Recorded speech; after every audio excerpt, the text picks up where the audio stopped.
Le premier geste, c'est difficile à dire, mais à l'époque où j'ai basculé, c'est vers la fin de 1943, où j'ai vu, en fonction de tout ce que j'entendais, parce qu'on écoutait la BBC le soir, c'est là que j'ai commencé à comprendre qu'il se passait quelque chose et que tout ce que j'avais entendu, compris jusqu'à maintenant, il existait autre chose.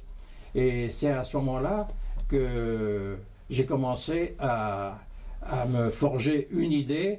De résistance, c'était beaucoup dire. Ce brave homme m'avait expliqué qu'il y avait des gens qui n'avaient pas voulu être prisonniers, qui n'avaient pas voulu être réquisitionnés pour le service du travail obligatoire, qui se planquaient.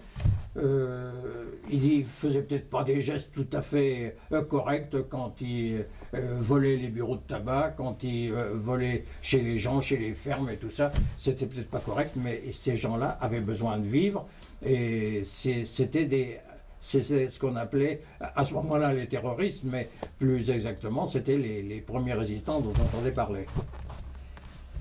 Et à ce moment-là, lui était en rapport avec je l'ai su qu'après, était en rapport avec le chef du groupe de la chaussée Saint-Victor, qui s'appelait Prigillet. C'est un adjudant chef de l'armée régulière française, qui avait été démobilisé en 1940 et qui recrutait, c'était beaucoup dire, qui avait essayé de former un groupe à la chaussée Saint-Victor.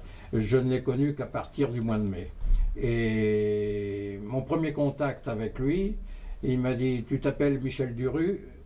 Oui. « Est-ce que tu es en famille avec une Madame Duru qui est sage-femme ?»« Ben, c'est ma mère. » Et à ce moment-là, tout s'est effondré, parce que ma mère avait présidé à la naissance de ses 5 filles. Donc il avait une énorme reconnaissance envers ma mère et j'étais adopté tout de suite. Mais il m'a dit, surtout, ne dis rien de ce que tu sais, on se verra de temps en temps. Il m'a pas dit qu'il était responsable, qu'il était chef, mais enfin il m'a dit, si tu peux nous rendre service...